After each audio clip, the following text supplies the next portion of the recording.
Hey guys, welcome back. Sorry I didn't upload yesterday. I ended up getting sick. I had a stuffy nose the other day and I was feeling really bad yesterday. So I'm still a little not great today, but I'm getting better. Um, but I just wanted to, I don't know why, but I was praying right now before I did today's video, and I just was feeling this just like I was getting like emotional, and I was just like thanking God for everything in my life, a safe roof over my head, a hot shower, a working toilet, food. My husband still hasn't found a job, and we are currently on unemployment benefits and food stamps. And it's like all I can think about is just like how I'm just so grateful to God that like we're able to have food and a safe roof over our head and that we're okay. And I'm not even like worried, like at all. Like there's no part of me that's like concerned.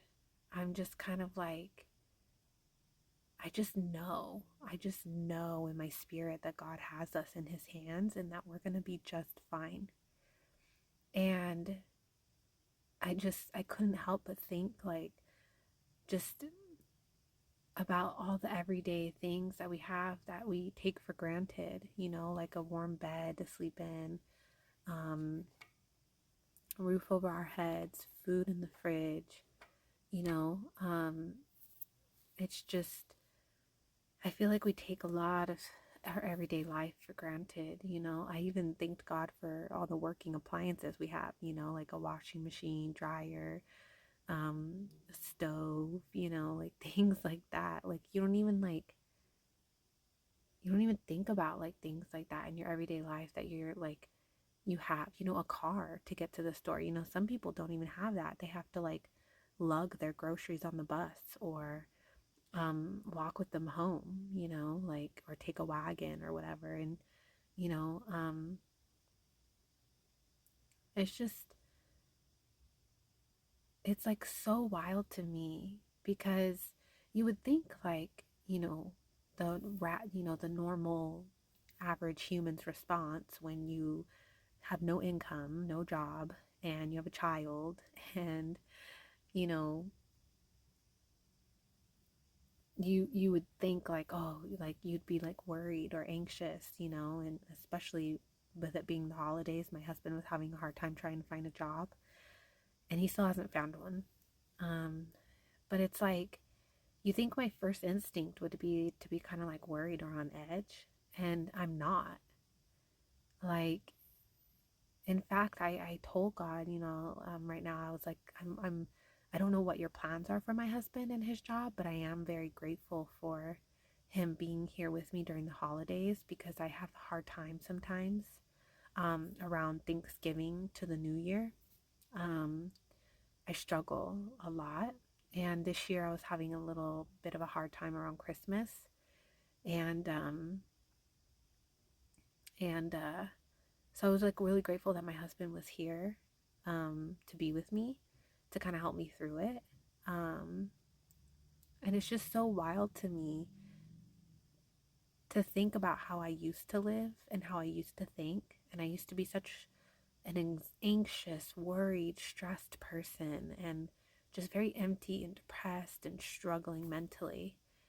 And then now it's like I sit down to pray right now and it's like I'm so overcome with how grateful I am to God and how he's changing me from the inside out and how he's just transforming me and growing me, and how grateful I am for the things in our lives that are like you could easily just not even notice. And it's like that's my first instinct, is to feel that way rather than, God, what's going on? Why doesn't he have a job? Why I'm worried, blah, blah, blah. Like that wasn't even like on my radar. I was just kind of like, I'm just not even worried about it, like at all. I just feel so much like just peace and comfort and just, I just, I don't even know how to explain it. It's like I just know that God has me and my husband in his hands and that we're going to be okay. Like my husband even asked me, he went for an interview on New Year's Eve, um, like on the internet, like FaceTime or whatever, or Zoom or whatever it's called.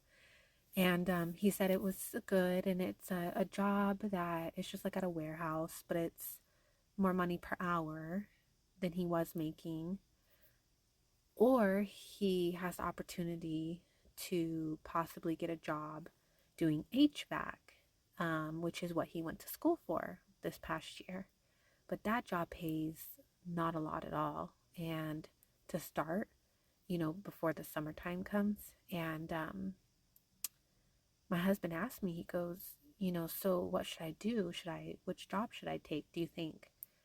And I told him, I was like, I think you should pray about it, but I feel like God is leading you towards the HVAC job, which is what you went to school for. I feel like God's like pushing you to that, which he feels the same. So I told him, I was like, just pray about it. I was like, if God wants you to take that job and it's less money per hour, there's there's a reason for that. God sees something that we don't. And we have to just trust God and trust that he knows what he's doing. And that was literally like my first instinct. I wasn't even like, you know, I feel like the more I go down this road with God, the more I'm just like that doubt inside of me that comes from my flesh and being hurt and let down and broken by, other humans and the world, you know? I feel like God's like repairing that. And so it's like I just don't worry. I'm just not worried. I mean, sometimes there's a little part of me that kind of like creeps up a little bit, my flesh, but then like I pray and then I'm fine, like I'm just like, I don't know, I just remind myself that God has us in his hands and everything's going to be okay. And I just feel so like I can't even talk about it that much anymore because like right now, because I feel like it makes me want to like get emotional and cry because I'm just like, when you get to this place with God and you just trust and have faith and you just know he has you, it's like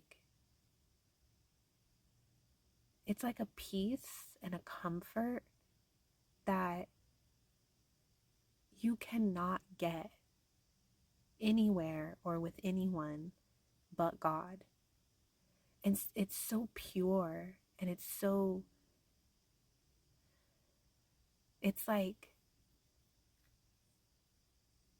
like you can't even, it's like all it does, it just makes me want to just like hug God and just say thank you, thank you, thank you, thank you. Like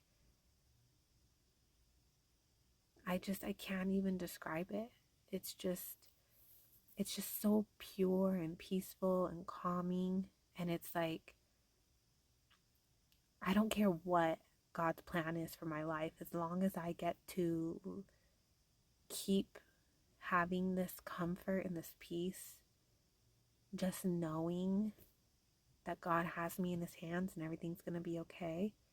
It's like having that peace and that comfort. It's like it gives you the opportunity to open your eyes more and just be in the moment, enjoy your life, enjoy the blessings that sometimes are hard to see. It's almost like God just like clearing your vision, and it's like, oh wait, hold on, like you start to like see the little blessings in your life and the things that that are good, like a working washing machine or dryer or a stove or a hot shower or food to eat. It's like fresh water to drink that you don't have to like go and walk to get. You just go to your sink or your fridge and there it is. Like I feel like we miss a lot of our blessings. And that's something I prayed a lot this past year. I would ask God when I would start to feel kind of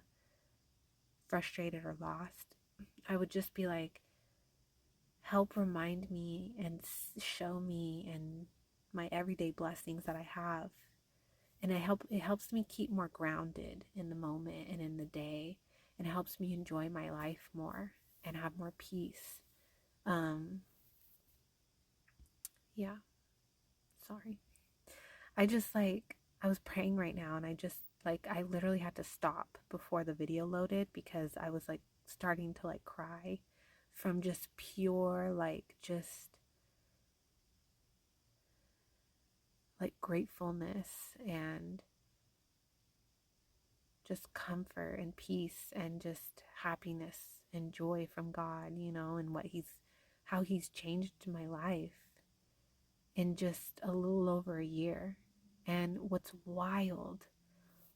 so wild about that statement, you guys, is if you look at my life on paper, you would be like, whoa.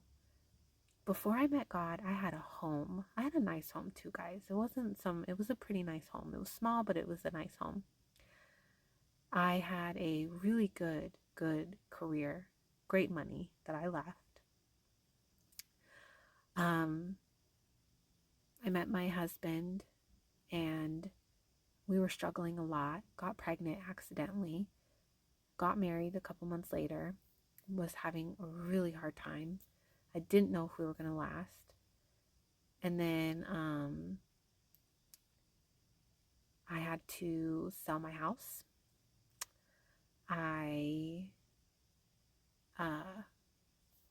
We moved into his parents' house, and all my stuff went into storage. We had a really rough year. My husband, this is the second time he's been laid off from a job suddenly in 6 months. He almost wasn't able to finish school, but we made it happen. Thank God. And we are now currently, my husband's unemployed. We are on unemployment benefits. We are on food stamps. And on paper, it's like our life is like falling apart, right? But it doesn't feel that way at all. In fact, it feels the opposite. I feel like God is like setting us up right now for like such a beautiful journey in life ahead. And I just feel it. I feel it. I feel like we're on the cusp of like our life, me and my husband, because we both had really rough childhoods, and we both had really rough upbringings and really rough lives. And ever since God came into my life a little over a year ago, I just feel like, yeah, on paper, you would be like, oh no, hold on, your life's getting worse. It's falling apart. What's going on? But it feels the complete opposite. I feel like God is like moving hard in me, in my husband, in our lives and around us. And I see him moving. I see him working. And I'm just like, wow, this is like amazing. And I'm sitting here right now, and all I can talk about is how grateful I am to him, and how I don't feel like my life is falling apart. In fact, I feel like the opposite. I feel like God is like building the foundation right now in me and my husband for greatness. And I don't mean like greatness like, you know, like worldly greatness. I mean like he has purposes for me and my husband, and he's setting our foundation for that. And along the way, yes, we are going to have a beautiful life. And anything that we come across, we're going to be able to handle, because we're holding on to God through the storms of life. And I just feel I feel so strongly that we're on the cusp of like something so just our life churning around for the better, because we're now following God's will for our life. And so, yeah, on paper, everything's falling apart, but I would argue that it's what we envisioned under like our worldly, we were chasing what, you know, the the world was telling us we should have. And we're letting go of all that. And we're letting God work in our lives. And so I feel like God is actually getting rid of all those things that are not good for us and helping guide us and set us up for His will for our life, which would be the best thing for you. Because He knows what's best and He has the best perfect plan for you and purpose for your life. And I just like, so to me, it's like, no, our life isn't falling apart. It's the opposite. We're going in the correct direction, which is with God. And I just feel like now it's like, I think that's why I just feel so like emotional and grateful and just, I could go on for hours. Stay tuned, guys. This is going to be a great year and I'm going to share it all. I promise. Mark my words right now, guys. Come back to this video in a year and you'll see. I'll keep you guys updated on all our changes this year because a lot's going to happen. I can feel it. And it's going to be on our walk with God. It's all going to happen. So, okay, let's get into today's chapters. I already talked your ears off enough. I'm done. All this came upon King Nebuchadnezzar. At the end of the 12 months he was walking about the royal palace of Babylon. The king spoke, saying, "Is not this great Babylon that I have built for a royal dwelling by my mighty power and for the honor of my majesty?" While the word was still in the king's mouth, a voice fell from heaven. "King Nebuchadnezzar, to you it is spoken, the kingdom has departed from you, and they shall drive you from men, and your dwelling shall be with the beasts of the field. They shall make you eat grass like oxen, and 7 times shall pass over you, until you know that the Most High rules in the kingdom of men, and gives it to whomever he chooses." That very hour, the word was fulfilled concerning Nebuchadnezzar. He was driven from men and ate grass like oxen. His body was wet with the dew of heaven, till his hair had grown like eagle's feathers, and his nails like bird's claws. And at the end of the time, I, Nebuchadnezzar, lifted my eyes to heaven, and my understanding returned to me. And I blessed the Most High, and praised and honored him who lives forever. For his dominion is an everlasting dominion, and his kingdom is from generation to generation. All the inhabitants of the earth are reputed as nothing. He does according to his will in the army of heaven, and among the inhabitants of the earth. No one can restrain his hand, or say to him, "What have you done?" At the same time, my reason returned to me, and for the glory of my kingdom, my honor and splendor returned to me. My counselors and nobles resorted to me.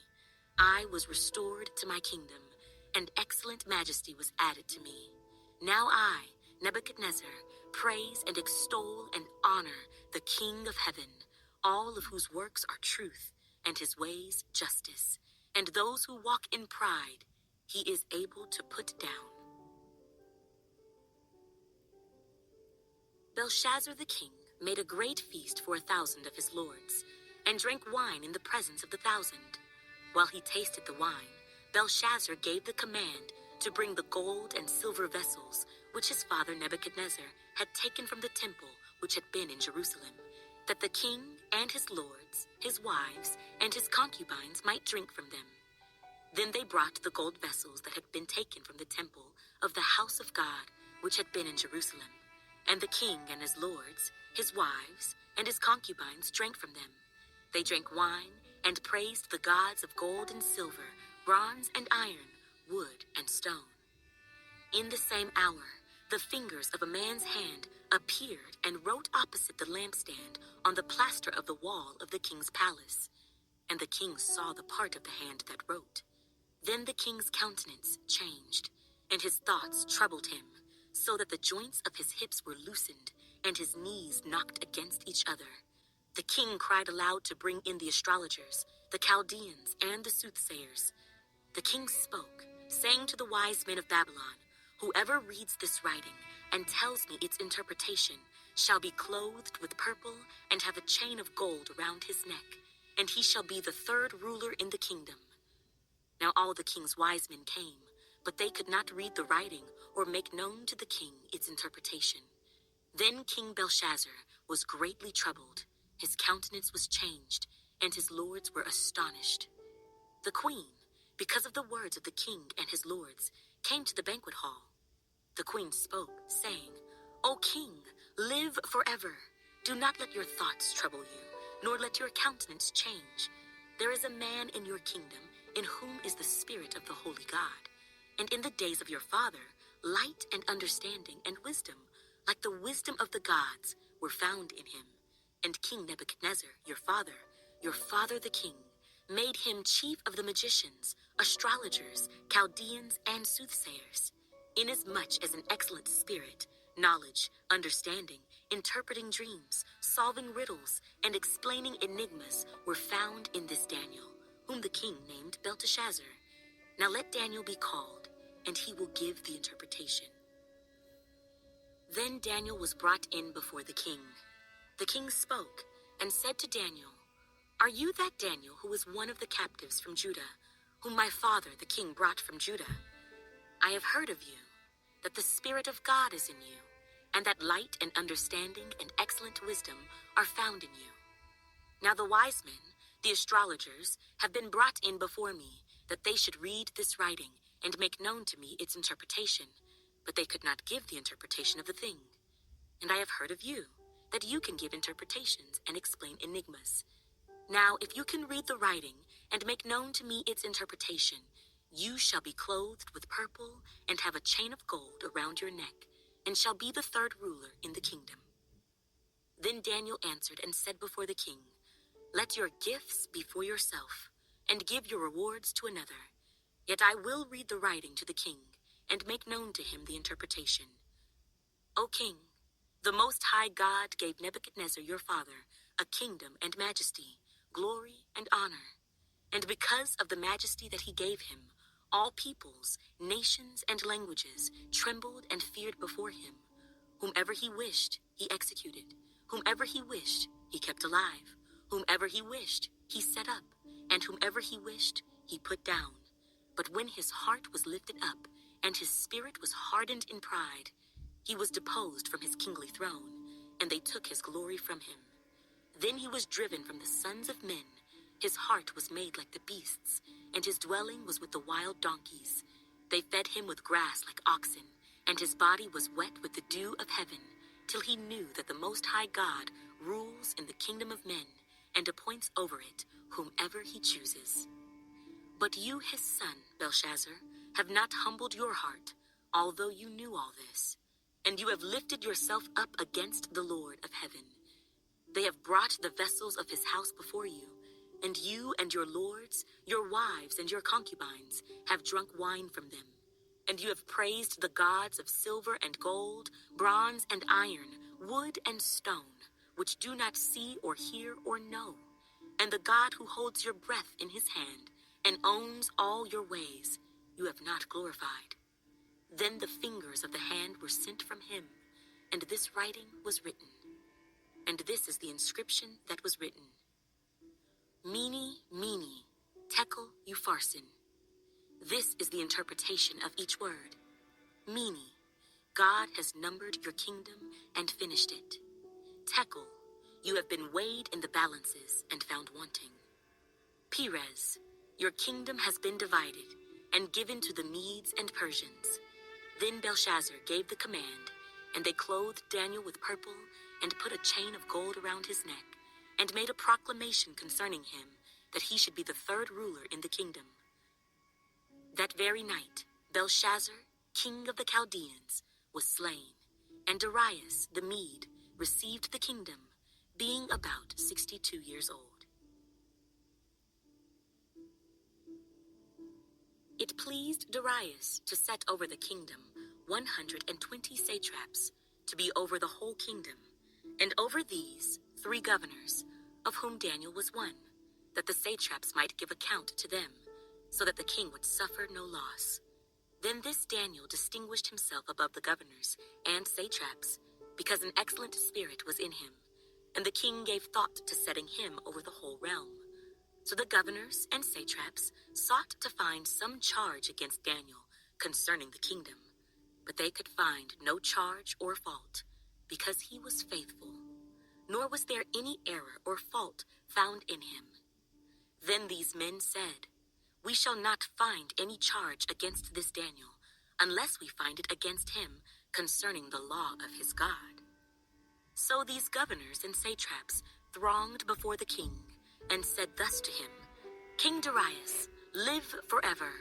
All the governors of the kingdom, the administrators and satraps, the counselors and advisors, have consulted together to establish a royal statute and to make a firm decree that whoever petitions any god or man for 30 days, except you, O king, shall be cast into the den of lions. Now, O king, establish the decree and sign the writing, so that it cannot be changed, according to the law of the Medes and Persians, which does not alter." Therefore King Darius signed the written decree. Now when Daniel knew that the writing was signed, he went home, and in his upper room, with his windows open toward Jerusalem, he knelt down on his knees 3 times that day, and prayed and gave thanks before his God, as was his custom since early days. Then these men assembled and found Daniel praying and making supplication before his God, and they went before the king and spoke concerning the king's decree. "Have you not signed a decree that every man who petitions any god or man within 30 days, except you, O king, shall be cast into the den of lions?" The king answered and said, "The thing is true, according to the law of the Medes and Persians, which does not alter." So they answered and said before the king, "That Daniel, who was one of the captives from Judah, does not show due regard for you, O king, or for the decree that you have signed, but makes his petition 3 times a day." And the king, when he heard these words, was greatly displeased with himself, and set his heart on Daniel to deliver him. And he labored till the going down of the sun to deliver him. Then these men approached the king and said to the king, "Know, O king, that it is the law of the Medes and Persians, that no decree or statute which the king establishes may be changed." So the king gave the command, and they brought Daniel and cast him into the den of lions. But the king spoke, saying to Daniel, "Your God, whom you serve continually, he will deliver you." Then a stone was brought and laid on the mouth of the den, and the king sealed it with his own signet ring and with the signets of his lords, that the purpose concerning Daniel might not be changed. Now the king went to his palace and spent the night fasting, and no musicians were brought before him. Also his sleep went from him. Then the king arose very early in the morning and went in haste to the den of lions. And when he came to the den, he cried out with a lamenting voice to Daniel. The king spoke, saying to Daniel, "Daniel, servant of the living God, has your God, whom you serve continually, been able to deliver you from the lions?" Then Daniel said to the king, "O king, live forever. My God sent his angel and shut the lions' mouths, so that they have not hurt me, because I was found innocent before him. And also, O king, I have done no wrong before you." Now the king was exceedingly glad for him, and commanded that they should take Daniel up out of the den. So Daniel was taken up out of the den, and no injury whatever was found on him, because he believed in his God. And the king gave the command, and they brought those men who had accused Daniel, and they cast them into the den of lions, them, their children, and their wives.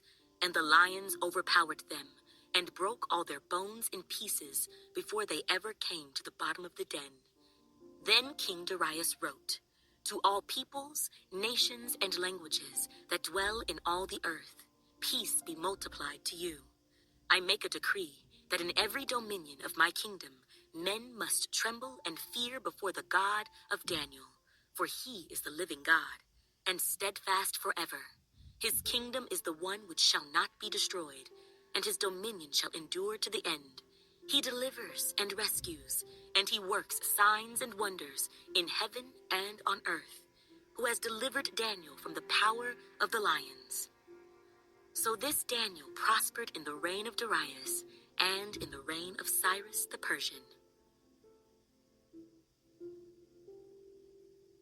In the first year of Belshazzar, king of Babylon, Daniel had a dream and visions of his head while on his bed. Then he wrote down the dream, telling the main facts. Daniel spoke, saying, I saw in my vision by night, and behold, the four winds of heaven were stirring up the great sea. And four great beasts came up from the sea, each different from the other. The first was like a lion, and had eagle's wings.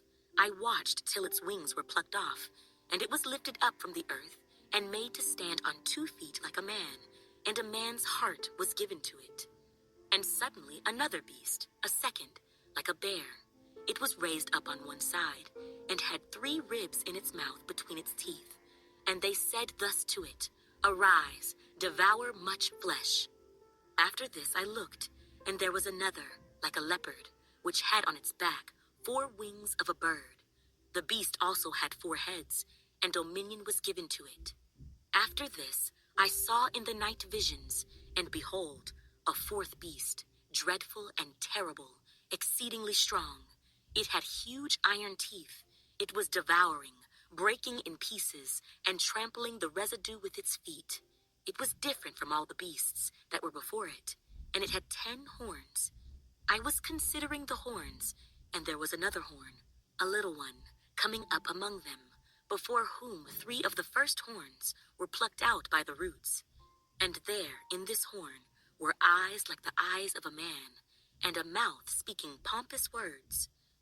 I watched till thrones were put in place, and the Ancient of Days was seated. His garment was white as snow, and the hair of his head was like pure wool. His throne was a fiery flame, its wheels a burning fire. A fiery stream issued and came forth from before him. 1,000 thousands ministered to him. 10,000 times 10,000 stood before him. The court was seated, and the books were opened. I watched then because of the sound of the pompous words which the horn was speaking. I watched till the beast was slain, and its body destroyed, and given to the burning flame. As for the rest of the beasts, they had their dominion taken away, yet their lives were prolonged for a season and a time. I still don't understand why God sometimes allows the children to be punished. So like at the end of chapter 6, where those men and their wives and their children were thrown into the lion's den and they were all killed by the lions. Like, why does God allow the children to go through that? And do all children, no matter what, automatically get to go to heaven? Like, was he having mercy on those children by letting them die and then go to heaven? Like, I don't... Are there some people that, like that God just knows, like, even as children, that their souls are, like, not good? I don't know. It's something I've been thinking about lately. Because, some people have their opinions on when it comes to the children. But then it's like,